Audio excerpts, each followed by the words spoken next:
Крымская Тартария, иначе называемая Херсонес Таврический, расположена к югу и западу от Черного моря, к северо-востоку от Меотийского озера, к северу от пустынных областей вдоль реки Днепр.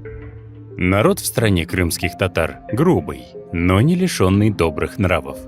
Земля и виноградники там обрабатываются христианами, евреями и привезенными рабами, потому что они считают эту работу недостойной. Их язык очень похож на турецкий и отличается от него так, как различаются верхний и нижний немецкий. Они справедливы и держат слово, особенно между собой, очень правдивы и редко дают фальшивые показания. Кормят своих рабов так же, как питаются сами. Рабов, которых держат в стране, используют и для обработки земли, и как пастухов овец. Они не любят долго жить на одном месте, и у них есть проклятие, которое они в гневе посылают друг другу. «Живи как христиане и нюхай свои нечистоты». И хотя у них есть города, построенные в древние времена христианами, все же они предпочитают находиться в полях и любят кочевать. Крымско-татарский король или хан называет себя в титулах ханом нагайцев, черкасов, королем Малибасе и Великой Тартарии. Эти татары едят мало хлеба и много мяса. Самый приятный напиток – лошадиное молоко, которое они приготавливают таким образом, что от него пьянеют. Во время праздника они пьют, сидя кругом, и едят, сидя кругом на земле, на кожаном ковре. И хотя у них много молока, они делают плохой сыр. Но они очень гостеприимны. Того, кто совершает убийство или дает ложные показания, сажают на кол. Того, кто совершает крупную кражу, вешают. При гражданских спорах или разногласиях все дела судья слушает при свидетелях. Приговор исполняется немедленно и без апелляций. Из древней истории нам известно, что они являются второй родовой ветвью заволжских татар, которых прежде называли уланы в честь завоевателя Таврического острова. После Улана в Таврике царствовал царь Тохтамыш, который вместе с князем литовским Витовтом воевал против своего брата Тимур-Кутлук, императора заволжских татар, и был им побежден. Союзниками великого владыки являются перекопские татары, которые населяют Херсонес Таврический, именуемый от них Крымом, с главным городом Феодосий, ныне Каффа, и татары-нагайцы, живущие между реками Волга и Танейс. Когда царь Хаджи Герай перестал чувствовать себя в безопасности в городах, которые стояли вдоль реки Танейс, он перенес свой престол в Крым, где построил замок Перекоп, от которого татары получили имя Перекопские.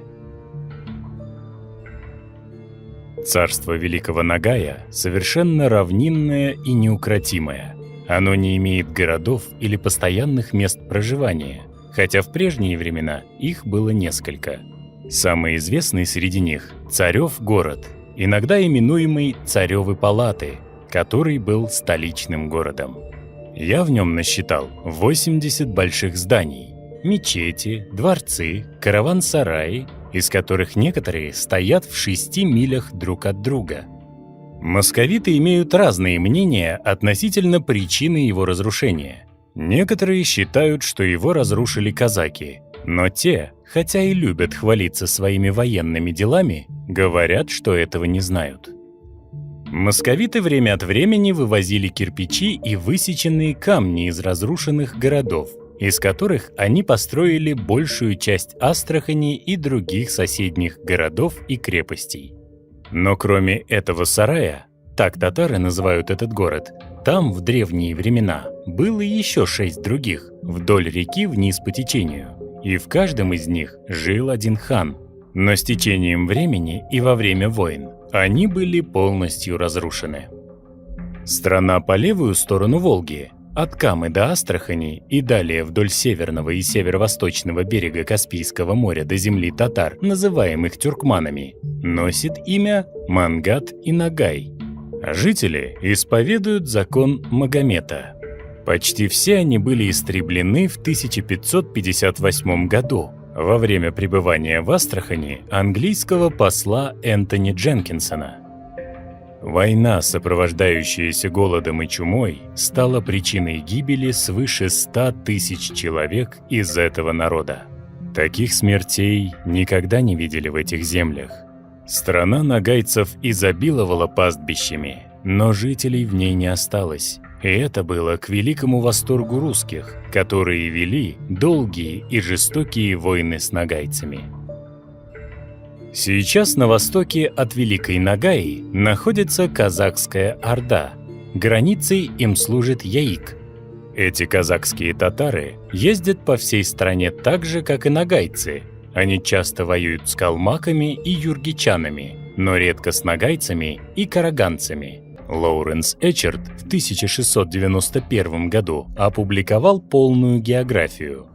В составе российского государства находятся татарские царства Казань, Булгар и Астрахань с одноименными столичными городами. На карте Винченцо Мария Коронелли 1704 года издания Булгария помещена как независящее от Казани царство.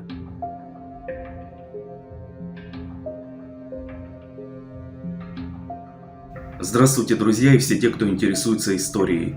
Краткие известия Николаса Вицина о тюркских народах основаны на 40-летней систематизации российских, персидских, китайских, узбекских и европейских источников. В его книге собраны сведения десятков путешественников 17 века, которые лично побывали в городе Булгар и Булгарском царстве. Екатерина II писала Вольтеру: «Ниже города Казани остатки древнего Булгара, города, построенного Тамерланом для своего внука. Нашла я там 7 или 8 каменных домов и столько же минаретов, весьма прочно построенных». Остатки Булгара, разрушенного Петром I, были разобраны для строительства зданий в Казани. Аналогичная ситуация постигла и нагайские города на Волге, которые были полностью разобраны для строительства зданий в Астрахани, а оседлый нагайский народ был превращен в кочевников. Однако неприспособленность к кочевой жизни, чума, холера и война с русским царством привели к почти полному исчезновению нагайцев. Все приведенные в этом видеоролике материалы являются достоверными. Если вы считаете, что любой из материалов является фальсификацией и вы способны это доказать, вы получите $1000. Успехов!